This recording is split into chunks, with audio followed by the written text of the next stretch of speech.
তারিখ নবান্ন অভিযানে থাকছেন এবং দলীয় পতাকা হাতে। দলীয় পতাকা হাতে ছাত্র সমাজের কর্মসূচি, আপনি কি সেখানে থাকছেন? এটা তো দলীয় কর্মসূচি নয় বা বিজেপির কর্মসূচিও নয়। আমাদের ভারতীয় জনতা পার্টিতে স্ট্যান্ড অনেক আগে ক্লিয়ার করেছে যে যেখানে ভারতীয় জনতা পার্টি নিজেই কর্মসূচি করছে, আজকেও একগুচ্ছ কর্মসূচি রাজ্য সভাপতি ঘোষণা করেছেন।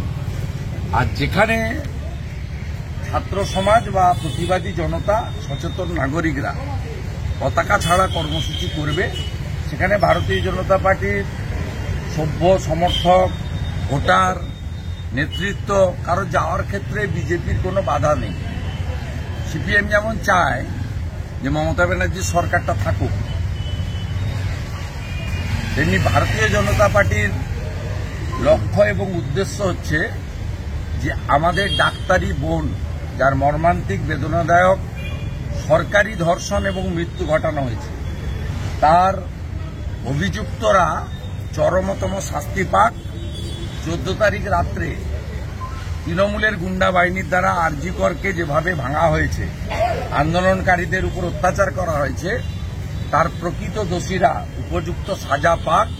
সর্বোপরি দফা 1 দাবি 1 মুখ্যমন্ত্রীর পদত্যাগ, এটা ভারতীয় জনতা পার্টি একেবারে অন্তর থেকে সমর্থন করে। বিরোধীরা অভিযোগ করছে যে আপনি রাজনৈতিক উদ্দেশ্যের জন্য এই নবান্ন অভিযানে থাকছেন এবং সেখানে হামলা চালানো। না, নবান্ন অভিযান ও রাজনৈতিক কর্মসূচি, তাতে কে থাকবে কে থাকবে না তার ব্যক্তিগত ব্যাপার, আপনাকে তার উত্তর আমি দেব না এবং এ ব্যাপারে কারোর পরামর্শ বা জ্ঞানও শুনব না। কমপ্লিটলি আহ্বানটা ব্যক্তিগত এবং আমাদের বাবা সাহেব আম্বেদকর আমাদের বাক স্বাধীনতা, রাজনৈতিক স্বাধীনতা দিয়ে গেছেন। অতএব আপনি কি করবেন, আপনি যেমন নিজে ঠিক করবেন, অন্যরাও কি করবেন তাদের উপরে ছেড়ে দেয়। দাদা, আরেকটা জিনিস, আজকে সিবিআই 4 জায়গায় রেড করছে, সেক্ষেত্রে কি বলবে? সিবিআইকে রেড করার অধিকার দিয়েছে তো হাইকোর্ট।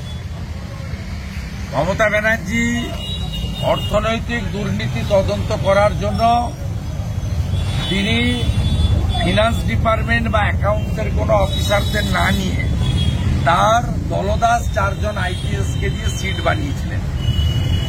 মহামান্য হাইকোর্ট মনে করেছে সিট করা হয়েছে সারদার মতো এভিডেন্স লোপাট করার জন্য, যেহেতু স্বাস্থ্যমন্ত্রী হচ্ছেন মুখ্যমন্ত্রী মমতা ব্যানার্জি, তাই সিঙ্গেল বেঞ্চ সিট বাতিল করে সমস্ত আরজিকরের ফাইন্যান্সিয়াল ইরেগুলারিটি তদন্তভার সিবিআইকে দিয়েছে এবং সাথে সাথেই সেই তদন্তে বাধা দেওয়ার জন্য ডিভিশন বেঞ্চে গেছিল।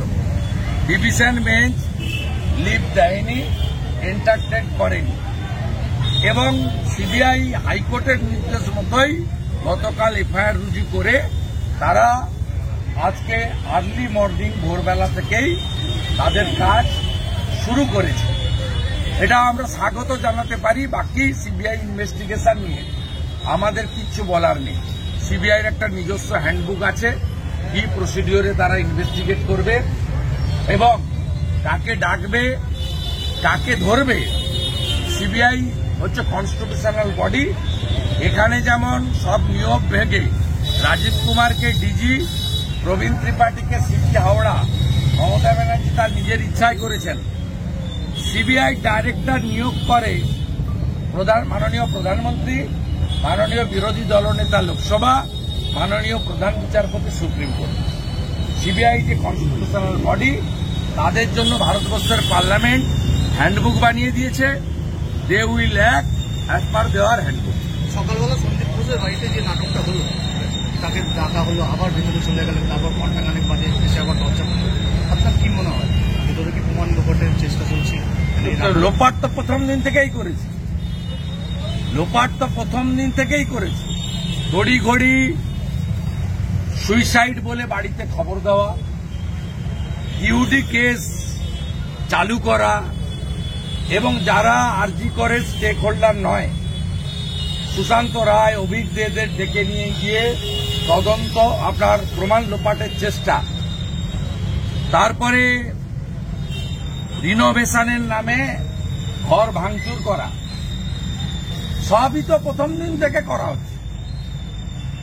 আমি প্রশ্ন করতে চাই, পানিহাটির যে শ্মশানে দাহ করা হয়েছে আমাদের বোনকে, সেই শ্মশানের যে ক্রিমেশন কস্ট তার বাড়ির লোক দেয়নি, কে দিল? আমি পরশুদিন ছবি দিয়ে বলেছিলাম নির্মল ঘোষ যাবে কেন? ব্যারাকপুর কমিশনারেটে অভিষেক গুপ্তা ডিসি যাবে কেন? আজকে দুটো তথ্য আপনাদের দিচ্ছি, প্রমাণ হয়ে যাবে, দেখে নেবেন। আমি opposition leader, responsible public functionaries. এক, ক্রিমেশনের খরচ বাড়ি থেকে পে করেনি, কে করেছে? দুই, ক্রিমেশনের সময় যে সই করতে হয় ওর বাড়ির লোক সই করে, রেজিস্টারটা খুলে দেখে নেন। দেবাশিস সোমের নাম